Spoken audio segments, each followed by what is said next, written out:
தீபாவளி பண்டிகைக்காக பொதுமக்கள் தங்களது சொந்த ஊருக்கு பயணிக்கக்கூடிய அந்த நிலையில சென்னை கிளாம்பாக்கம் பேருந்து நிலையத்தில் ஆய்வுக்காக அமைச்சர் சிவசங்கர் வருகை தந்திருக்கிறார். அவரிடம் கேட்பதற்கு நிறைய கேள்விகள் இருக்கு, வாங்க கேட்கலாம். சார், இப்ப முன்பதிவு செய்யப்பட்ட பயணிகள்லாம் சிறப்பாக போயிட்டு இருக்காங்க. நமக்கு ஒரு கேள்வி, நான் முன்பதிவு செய்யல, நான் வீட்டில் இருக்கேன், எத்தனை மணி வரைக்கும் கிளாம்பாக்கம் பேருந்து நிலையத்தை நான் அணுகலாம்? அதாவது வழக்கமாக நாங்கள் 11 மணி 12 மணிக்கு மேலே பயணம் செய்ய வேண்டாம் என்கின்ற அறிவுரை வழங்குகிறோம். காரணம், விடியற் காலை போகும்போது விபத்து ஏற்படும். ஆனால் இது போன்ற திருவிழா காலங்களில் அவர்கள் பல இடங்களிலிருந்து வருவாங்க, டிராஃபிக் ஜாமில் சேருவாங்க. நேற்றைக்கெல்லாம் இரவு 1 மணி வரை வந்தவர்களை பேருந்து வசதி ஏற்பாடு செய்து அனுப்பப்பட்டது. எனவே அந்த நேரம் வரை வந்தால் அவர்களுக்கு ஏற்பாடு செய்வதற்கு நிச்சயமாக நடவடிக்கை எடுக்கப்படும். முன்பதிவு பண்ணி எத்தனை பயணிகள் சார் பயணம் பண்ணியிருக்காங்க? முன்பதிவு கடந்த ஆண்டு பார்த்தீங்கன்னா 1,68,000 பேர் முன்பதிவு செய்து பயணித்திருந்தார்கள். இந்த ஆண்டு 2,39,000 பேர் இதுவரைக்கும் முன்பதிவு செய்திருக்காங்க. தனிப்பட்ட இன்றைக்கு ஒரு நாள் மாத்திரம் சென்னையிலிருந்து 53,000 பேர் முன்பதிவு செய்திருக்கிறார்கள். இதுவரைக்கும் போக்குவரத்து கழக வரலாற்றில் இல்லாத அளவிற்கு இது கூடுதலான எண்ணிக்கையாகும்.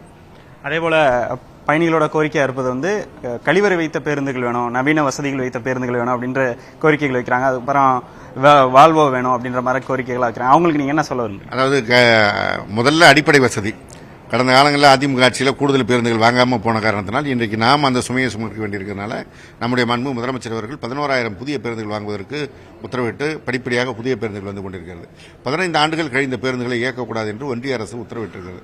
அந்த எல்லாம் கழிவு செய்யப்பட வேண்டும். அதற்கு பேர் தான் புதிய பேருந்துகள் வந்து கொண்டிருக்கிறது. எனவே அடிப்படையாக இந்த கிராமத்தில் இருக்கின்ற நகரப்புறங்களில் இருக்கின்ற பொதுமக்களுக்கு அடிப்படையான இந்த பணிகள் செய்யப்படுகிறது. இன்னொரு புறம் அரசு விரைவு போக்குவரத்து கழகத்தில் ஏற்கனவே ஏசி பேருந்துகள் இயக்கப்படுகிறது, ஏசி ஸ்லீப்பர் இயக்கப்படுகிறது.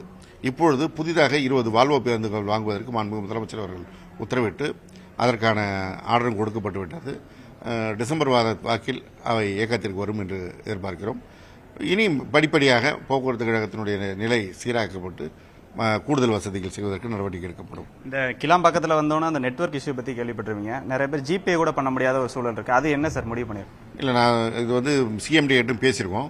அவங்க 2 புதிய டவர் அமைப்பதற்கும் நடவடிக்கை எடுத்துக்கொண்டிருக்கிறாங்க. ஆனால் அது பர்மனன்ட் டவர். நாங்கள் மொபைல் டவர் கேட்டிருக்கோம் தனியார் இவங்கள்ட்ட. அதை ஏற்பாடு பண்ணி இந்த பிரச்சனையை சால்வ் பண்ணலான்னு பார்த்துட்டு இருக்கிறோம். ஓகே சார், அந்த 21ஆம் தேதி இப்போ விடுமுறை அறிவிச்சிருக்காங்க. 21ஆம் தேதி பயணிக்கிறவங்களுக்கு நம்ம என்ன சொல்கிறோம்?